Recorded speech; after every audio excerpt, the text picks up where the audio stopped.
Je fus, dans les années 1960, oui, 62, en fait j'étais navigante, hôtesse de l'air, et puis à cette époque, les compagnies d'aviation ne voulaient pas que nous soyons mariés. Hélas, je voulais me marier, créer une famille, donc j'ai dû abandonner ce métier que j'aimais bien. J'étais très près des gens, j'aimais beaucoup m'occuper des gens. Ayant fait une année d'hôpital, je ne voulais pas aller travailler dans un hôpital, mais je voulais tout de même m'occuper des femmes. L'idée m'est venue donc d'apprendre l'esthétique, de passer une année dans une école pour apprendre des soins de beauté. Ensuite, bien sûr, j'ai pu ouvrir un institut de beauté, je me suis bien expérimentée, et très vite je me suis aperçue qu'on pouvait faire plein de choses. Très attirée par les plantes, très attirée par tout cela, j'ai donc entrepris mes études de chimie. J'ai fait beaucoup d'essais pour mon propre institut, j'ai fabriqué mes produits pour mon propre institut, et de là, j'ai commencé à les vendre à des collègues qui avaient également un institut de beauté qui cherchait des produits naturels. J'ai fait beaucoup de créations en soins de beauté. Et puis, un jour, à force de rencontrer des femmes quand même qui souffraient en chimiothérapie, une souffrance morale énorme en plus de la maladie, elles se retrouvaient pendant de longs mois avec une perruque. Le maquillage était difficile compte tenu qu'elles n'avaient ni cils ni sourcils.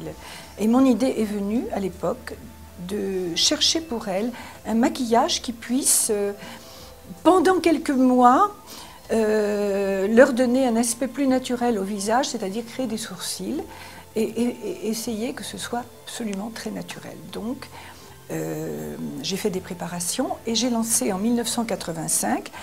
J'ai été la première à mettre au point pour l'Europe et pour beaucoup de pays, bien sûr, cette innovation qui était le maquillage semi-permanent.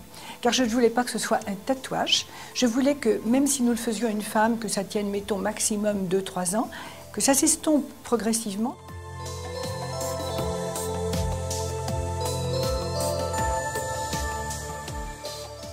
Se retrouver dans un pur établissement parisien d'époque, puisque ça date de fin d'année 1800 quand même, la période. C'est un hôtel particulier qui fut conçu sous le règne de Napoléon III, où on allait proposer aux femmes des soins de détente, d'anti-stress d'abord, et puis les aider à perfectionner leur beauté. Peut-être quand elles souffrent, quand elles sont inquiètes, cette beauté ressort moins parce qu'elles sont stressées. Donc par un grand bien-être, leur apporter cette beauté naturelle et puis ensuite par le bienfait de nos traitements, de nos plantes, de nos huiles essentielles, du maquillage permanent, de tous les soins du corps, les aider à retrouver une jolie silhouette et un visage peu marqué.